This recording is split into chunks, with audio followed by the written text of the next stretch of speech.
Assalamualaikum warahmatullahi wabarakatuh. Saya Rahmi Widya dengan NIM 2119241 yang merupakan salah satu anggota dari pemakalah terakhir pada mata kuliah perkembangan peserta didik yang diampu oleh Ibu Kiki Maria.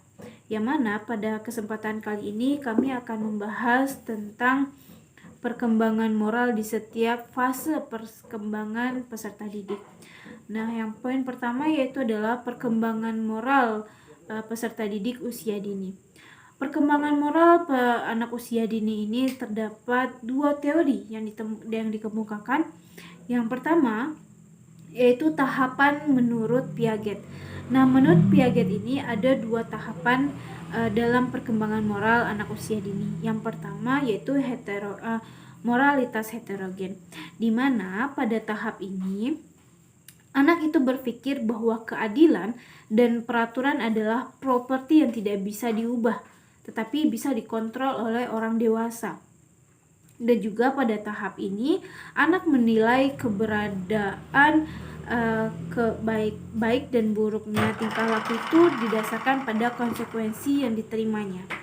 Nah, pada tahap yang kedua yaitu tahap moralitas otonom, di mana pada tahap ini anak sudah mulai sadar bahwa peraturan dan hukuman itu dibuat oleh manusia, dan ketika nilai sebuah peraturan anak akan mempertimbangkan niat dan konsekuensinya. Dengan kata lain, pada masa ini anak sudah percaya bahwa ketika mereka melakukan kesalahan, maka mereka akan mendapatkan suatu hukuman. Nah, yang kedua menurut Kohbrek, di mana ada 3 tahapan, ada 3 tingkatan dalam tahapan perkembangan moral anak usia dini. Yang pertama yaitu moralitas prakonvensional, di mana pada tingkat ini anak itu belum menunjukkan internalisasi nilai-nilai moral secara kokoh, namun ia sudah memiliki kepekaan dan sensitivitas terhadap lingkungannya. Dan pada tingkat yang ini ada 2 tahapan. Yang pertama yaitu moralitas heteronom dan moralitas individualisme, yang dimana moralitas heteronom ini dia harus patuh dan takut terhadap konsekuensi yang akan diterimanya. Sedangkan moralitas individualisme ini adalah ketika apa yang ia lakukan, maka ia harus ketika ia melakukan hal yang baik kepada orang lain, maka hal itu juga lah yang harus ia dapatkan dari orang lain.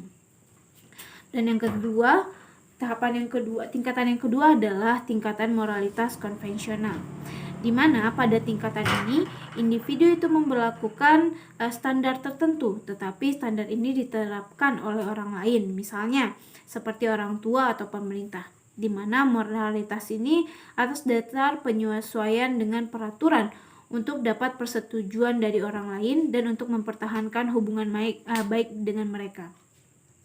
Nah, pada tingkatan ini ada 2 tahapan. Yang pertama ada ekspektasi interpersonal, yang kedua adalah moralitas sistem sosial.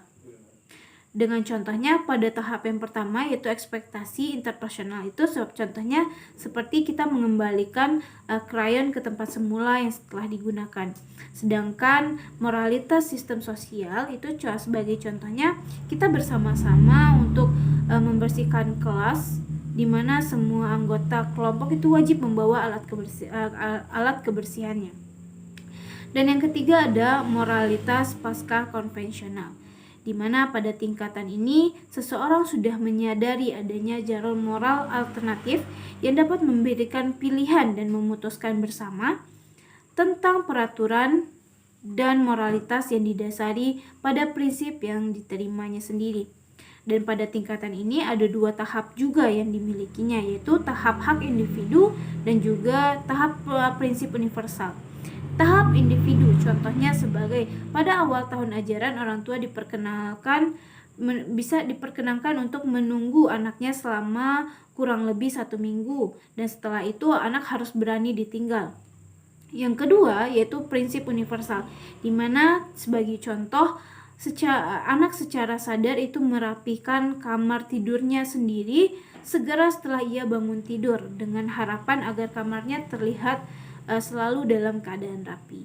Mungkin itu saja yang bisa saya sampaikan, dan poin selanjutnya akan dijelaskan oleh teman saya. Saya kembalikan lagi kepada moderator.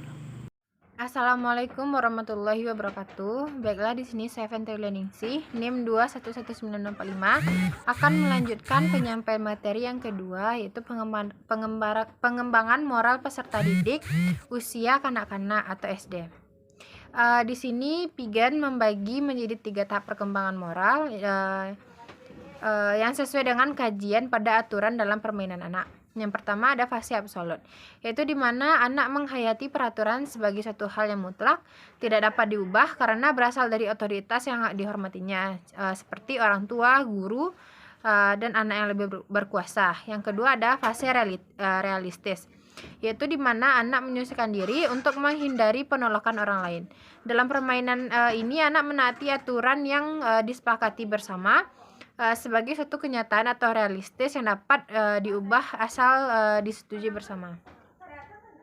Yang selanjutnya ada fase subjektif, di mana fase ini memperhatikan motif atau kesengajaan dalam penilaian perilaku. Anak menaati aturan agar terhindar dari hukuman, kemudian memahami aturan dan gembira mengembangkan serta menerapkannya. Yang selanjutnya ada fase yang dikemukakan oleh Kohlberg yang menjadi yang dibedakan menjadi 3 tahap dan ada 6 perkembangan moral. Yang pertama ada tingkat 1, prakonvensional. Pada tingkatan ini berisi ukuran moral yang berdasarkan otoritas. Anak tidak melanggar aturan moral karena takut karena adanya ancaman ini. Tahap ini terbagi menjadi 2, yaitu tahap pertama yaitu tahap orientas terhadap kepatuhan dan hukum. Yang tahap kedua mengetahui bahwa aturan-aturan itu ditentukan oleh adanya kekuasaan. Yang selanjutnya tingkat kedua yaitu konvensional. Pada tingkat ini anak mematuhi aturan yang dibuat bersama agar diterima dalam kelompoknya. Tingkat ini juga terdiri atas 2. Yang pertama tahap orientasi mengenai anak yang baik. Pada tahap ini anak mulai memperhatikan orientasi perbuatan yang dapat dinilai baik atau tidak baik oleh orang lain ataupun masyarakat. Adapun yang kedua yaitu tahap mempertahankan norma sosial dan otoritas. Pada tahap ini anak menunjukkan perbuatan baik dan benar bukan hanya karena agar diterima di lingkungan, tapi juga bertujuan agar dapat ikut mempertahankan aturan dan norma atau nilai sosial yang ada sebagai kewajiban dan tanggung jawab.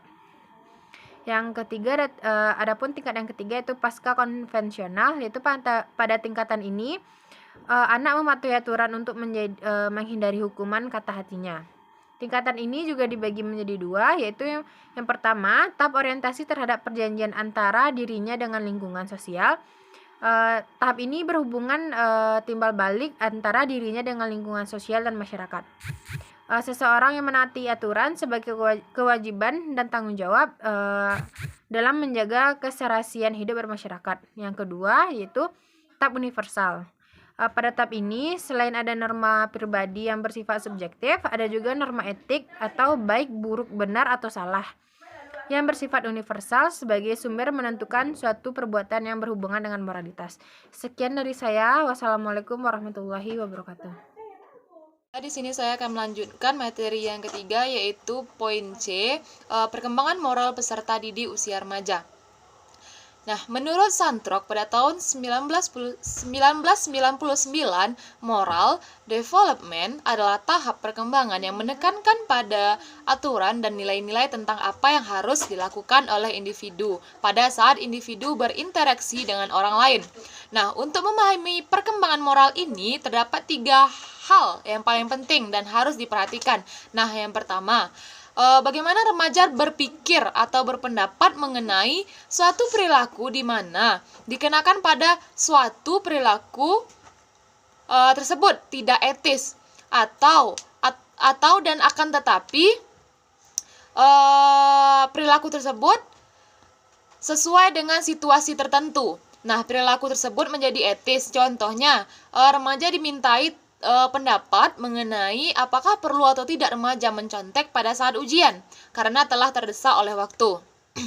Nah, lanjut poin yang kedua, bagaimana remaja harus berperilaku dalam lingkungan yang penuh dengan moralitas. Contohnya seperti apakah remaja akan mencontek pada saat ia sedang menghadapi ujian yang sesungguhnya. Poin yang ketiga, bagaimana remaja akan merasakan berkenaan dengan masalah-masalah moral yang ada di lingkungannya. Contoh, apa yang dirasakan oleh remaja saat ini merupakan perilaku mencontek. Nah, selain poin-poin 3 di atas, hal lain yang juga harus diperhatikan dalam perkembangan moral adalah dimensi interpersonal atau dimensi yang melibatkan hak-hak dan kesejahteraan orang lain, yang menekankan pada nilai-nilai dasar serta sense of self yang dimiliki oleh individu.